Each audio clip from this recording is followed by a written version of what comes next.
Hey guys, I'm back. My second video for today of the top 300, and here's the list. Here, let's check it out. So you see, we've done number 1. We've done number 2, I and but because so. We've also done 27. We're gonna do number 3, right here. 3. Oh really? Why? What kind of? Is there anything else about that? This is a really cool pattern, and all my ex-students will certainly remember this. We do this so much in my class. So the pattern is, where is it? Like this. Oh really? Try it, everybody. Oh really? Oh, really? So let's try it. Watch. Follow me, okay? I like pizza. Oh really? What kind of pizza?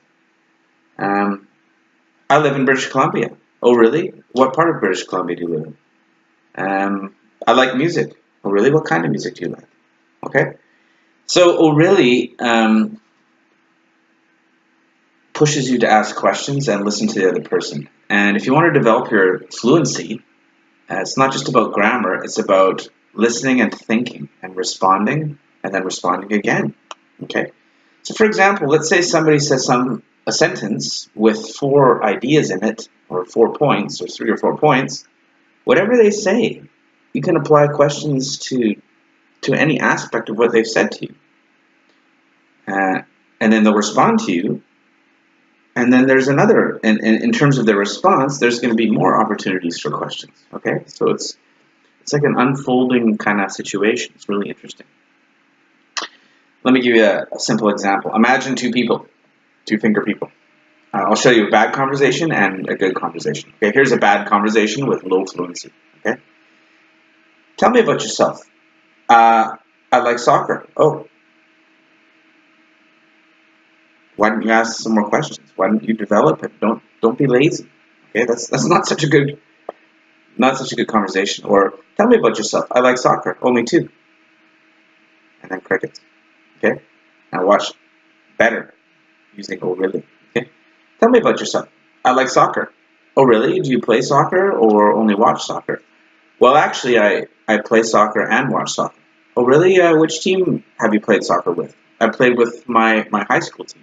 Oh, what was the name of your high school team? Oh, it was the Tigers. And what kind of team was that team? Was it a good team? So-so team? How would you say that kind of thing? Okay, so this is like an unfolding conversation using oh really. And I've developed a sequence, a nice sequence. The first good thing to use is why. Why? Not why. It's downward intonation. Why? What, where, when, why is downward. So Asian students like Korean, Japanese, Taiwanese, be careful. Because Koreans and Japanese people will say, why? Why? But that's like Japanese pronunciation, Korean pronunciation. So in English, we only go up for yes-no questions. Do you have a car? Do you like pizza? But for what, where, when, why questions, we're going down. And that's the difference. So especially Asian students, be careful about that, okay? Why? Where do you live? What's your name? Okay. So anyways, why goes down, and then what kind of, and the focus word is kind of. What kind of blah, blah, blah. Okay, and is there anything else about blah, blah, blah? This is a yes-no question. It's going up. Is there anything else about that? So it's a great sequence. Why? What kind of? And is there anything else about that? Now, guys, I need to tell you where these 2 come from.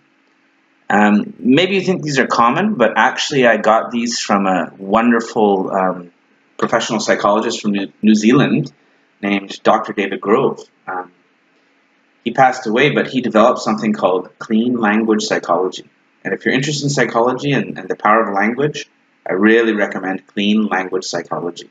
And David Grove passed away, but he has many proteges and students who've passed this on. And it's a kind of communication called clean language. And Dr. Grove was really generous and kind, and he doesn't care if I'm teaching this to you or anybody teaches this to you. He just wanted to promulgate his ideas. Okay, so feel free to share clean language, learn clean language with anybody. Okay. Now, here's a metaphor that I got from a clean language teacher named Judy Reese. I think this was her metaphor that about the what kind of. Why is not clean language. It's just why. But what kind of and is there anything else are 2 of the 12 questions. In fact, there are 12 questions. Maybe I'll show you another time. But think about a microscope. Think about a microscope. And what kind of is zooming in the microscope? And is there anything else that's zooming out the microscope? Okay? So this is a zoom in question on what they said, and that's a zoom out question on what they said. And by the way, why is it called clean language? It's called clean language because it's called clean because you're not putting, when you're talking to people, it's just about their ideas and their world and their metaphors. And you're not interfering with that. You're not putting in your own spin or your own interpretation. That would be dirty or not clean language. Okay? So a classic example of clean language is one person says, I like the sea. Oh, you like the ocean? Nope. Because you just changed their wording. I like the sea. You like the ocean. No, you should not do that because you're disrupting their world. That's not clean. Clean would be like this. I like the sea. Oh, you like the sea. What kind of sea do you like? What kind of sea is that sea? I like beautiful blue-green seas. Oh, you like beautiful blue-green seas. Is there anything else about blue-green seas? They're wonderful for sailing. Oh, they're wonderful for sailing. What kind of sailing is that sailing?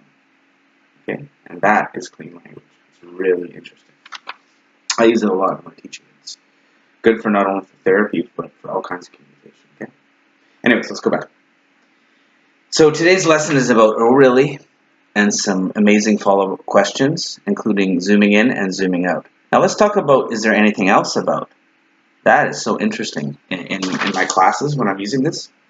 I go around the class and say I have 15 students. Is there anything else about that thought? Yes, actually, teacher, and they say some more. Or is there anything else about that? Yes. Is there anything else about that? No, I'm finished. It doesn't matter if there is or isn't something else. Both are great. Both are fine. But it's a very interesting thing because when you ask somebody, is there anything else about that? It's like they're looking in their pocket. They're looking in their mind to see if they have more content or more things to say. And sometimes, sometimes they take out more out of their pocket, and sometimes they don't. For me, it's especially interesting when they take something more out of their pocket, when the people that you're talking to have more to say, but they just didn't think to say it or it wasn't elicited. Okay, so it's just interesting. From a teacher's perspective, an English teacher's perspective, if people have more to say in their pocket, and you can elicit that from them, then you're really helping them push their fluency, develop their fluency. To the extent that we do that, maybe we're allowing the fluency to develop, and to the extent that we don't do that, we're probably missing an opportunity. Okay? All right, let me show you some examples, and then you try, and then we'll wrap it up, okay? So here's my example. I really like rock music. Oh, really? What kind of rock music do you like? Well, I like classic rock music, but I also like modern rock music, and these days I'm focusing on heavy rock and even heavy metal. What kind of hard rock or heavy metal bands do you like? Well, in my case, I really like Alice in Chains. These days I'm focusing on Alice in Chains, which is kind of a modern metal.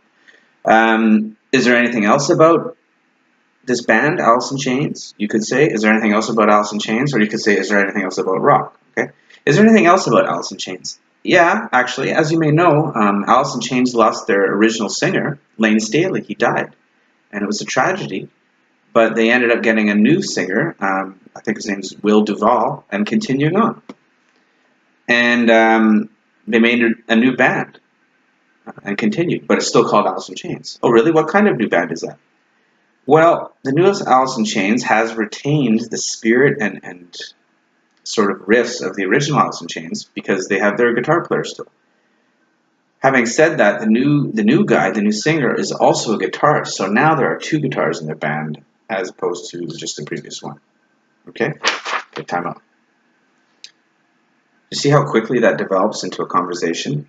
And that whatever I say or whatever you say, we're listening. We're listening to these different aspects of what people say, and we're applying questions. Why? What kind of? Is there anything else about? Okay.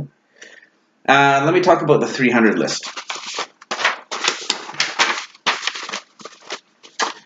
So this 300 list is a teaching method that I developed. Oh, really? What kind of teaching method? Or let's try. Why did you develop it? I developed it as a way to bring together everything I've learned as a result of years of teaching, and as a way to organize and mix materials and share this with students. Okay. What kind of method is it? Well, it's a fluency developing method. It's a deep method. It's training your unconscious mind. It's a physical method. It's not so much a cognitive thinking about the grammar rules method. It's deeper than that. I find thinking about grammar rules a little bit superficial, and we should go much deeper. Okay, so that's why I use a lot of anchoring, body anchoring. Okay, is there anything else about the 300 list? Yes, actually there is. It's in a constant state of development. This is like version 15 or something, and I just keep refining it and keep refining, and it's really interesting for me, and it just gets better and better, I believe. And it's kind of a guaranteed method. What kind of guarantee is that guarantee? Well, it's guaranteed in that a lot of students have been using this in their writing and their speaking, and I've seen the results, and they've seen the results. And so you can just relax and enjoy this method. You're definitely going to improve. Okay? So now it's your turn. Okay? Let's try this. Okay? You tell me your hobby. Tell me about your hobby. Tell me about your hobby.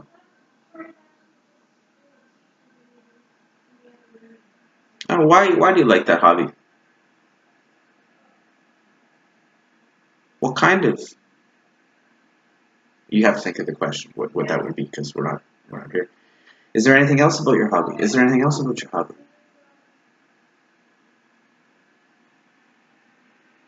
Okay. So